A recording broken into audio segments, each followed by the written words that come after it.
Well, hello friends, and welcome to another video. Today we are sampling a couple of things. One, we are trying our chunkiest yarn on the Easy Weaver named Petaluma. If you are not updated on using the Easy Weaver or warping it, please go back a couple of videos and you will see how to warp this.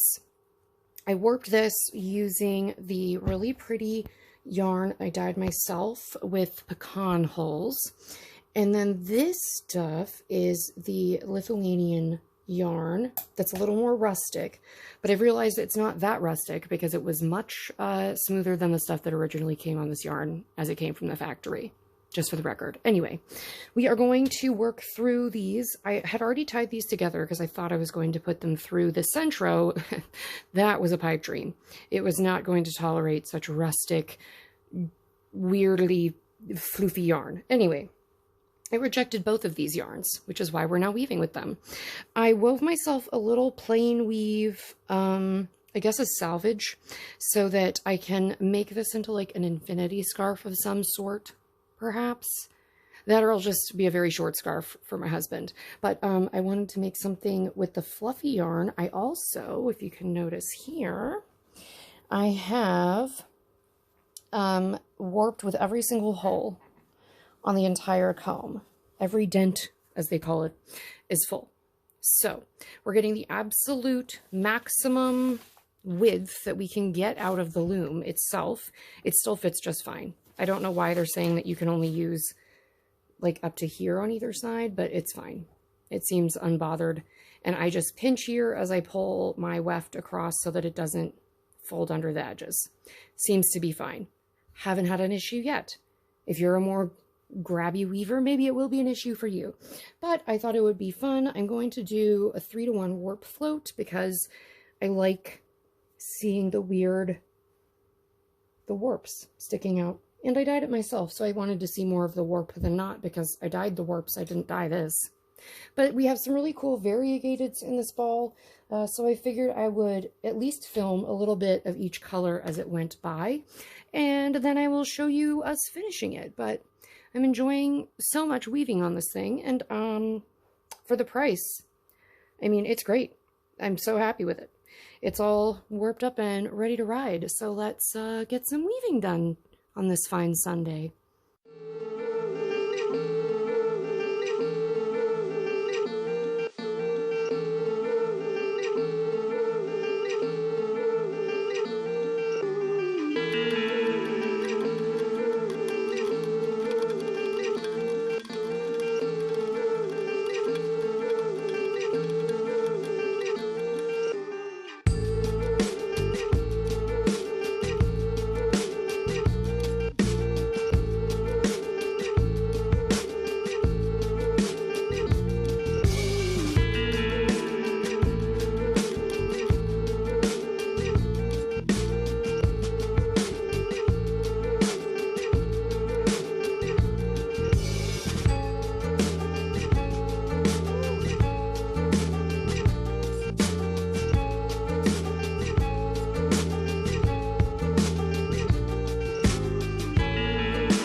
right, here we are, all finished, and we've reached the end of our warp. This is about as close as you can get, and I mean as close as you can get. I was using like a needle and thread to get that last weft in.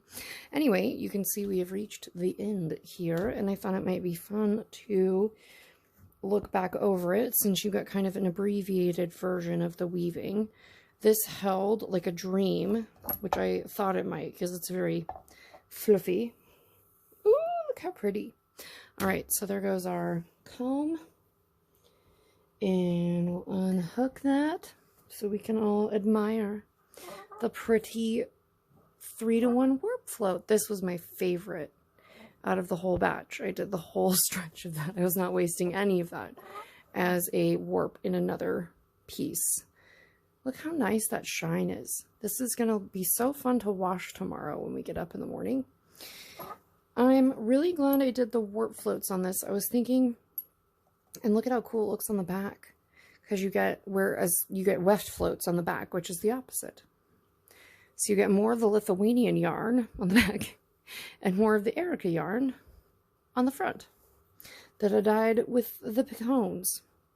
All right, let's keep unrolling here. And this is supposed to just be like kind of a simple scarf, or it might be an infinity scarf depending on how short it is. This is just the nice variegated, like homespun. Call it rustic, call it what you want, but it is so pretty. And it is a combination of both Lithuanian and Erica yarns, which I think is a lot of fun. All right, let's get Petaluma out of the way here, because she has Velcro on her that will stick. That's totally scarf length. You could put that on yourself. Ah, look at, we did it. Lithuanian side, Badger side. Lithuanian side, Badger side. Love it. All right, well, I guess I will tie these off and then come back to you when it's warping time.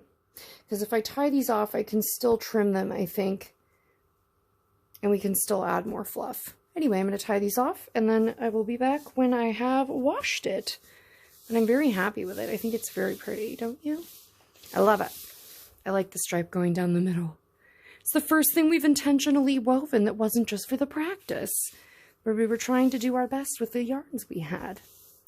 I think we did a fine job. All right, well, I will go tie this off. We'll wash it tomorrow. We will see what we have wrought. Okay, before I go take this to launder it, which is scary, but we're going to be brave, I wanted to show you what it looks like so we have a document of it being pretty at some point before I ruin it. Anyway, I braided the ends because I thought it looked pretty. I still do. The other side is fun because it's like a weft float, so you get more of the Lithuanian yarn on the back side of the piece and more of the Erica pecan yarn on the front. Anyway, I think it looks really good. The braids look nice. I alternated which braid side went over the top back and forth so that it would like evenly tug on them, and it looks pretty tidy. I think it's fine. I didn't want to like tie them, and I also had no interest in learning how to do a hem stitch in the middle of the night, so I didn't. Anyway, we're gonna go try to wash this, and hopefully you aren't ruined forever, because you're the first thing I've made intentionally as art that I liked on the loom that wasn't just for practice. So pray for her because she's going into the wash. You guys, we did it. We washed it, and I mostly blocked it. It's, you know, it's not perfect, but neither am I. And we did it. We did it. It doesn't look weird. I think it bloomed. I think the fibers bloomed, which is what they're supposed to do, because I washed it. I washed it in something called unicorn soap that was supposed to soften this a little bit. Some of the Lithuanian yarn is a little more rustic. But look how pretty it is. Look, we did it. And then on the inside, you can see that it's a weft float instead of a warp float, because it's the opposite. And so you got a beautiful view of the homespun and plant dyed Lithuanian yarn. I want to thank my husband for funding this, mayhem. And I would also like to thank my friend Q for getting Petaluma for me as my Christmas present. She's obviously being put to good use. And I'd like to thank my friend Kate for coaching me through the washing process and basically explaining how wool works to me, because it's a baffling world that I am unfamiliar with. But anyway, I'm very proud of this. It's the first thing that I have made with intention, and doing all of the things with the weaving and the fibers and the washing and the blocking. We did all of the steps. I haven't even blocked any of the other stuff that I wove. It's just hanging on the door over there. Anyway, I hope that I have earned a like or subscribe today so that you can watch me experiment in many more fun and new ways. In fact, Petaluma is already warped up to use up the rest of the Lithuanian yarn that's a bit smaller, so we're having to double it over. It's a whole thing. But anyway, the warp float, I think, was a great way to go for featuring both yarns, because then you get both on both sides. So if you're trying to feature yarn, go for a 3-to-1 warp float. Highly recommend. Look how pretty. So beautiful. Anyway, thank you for coming on another experiment, and I will see you in the next one. Bye!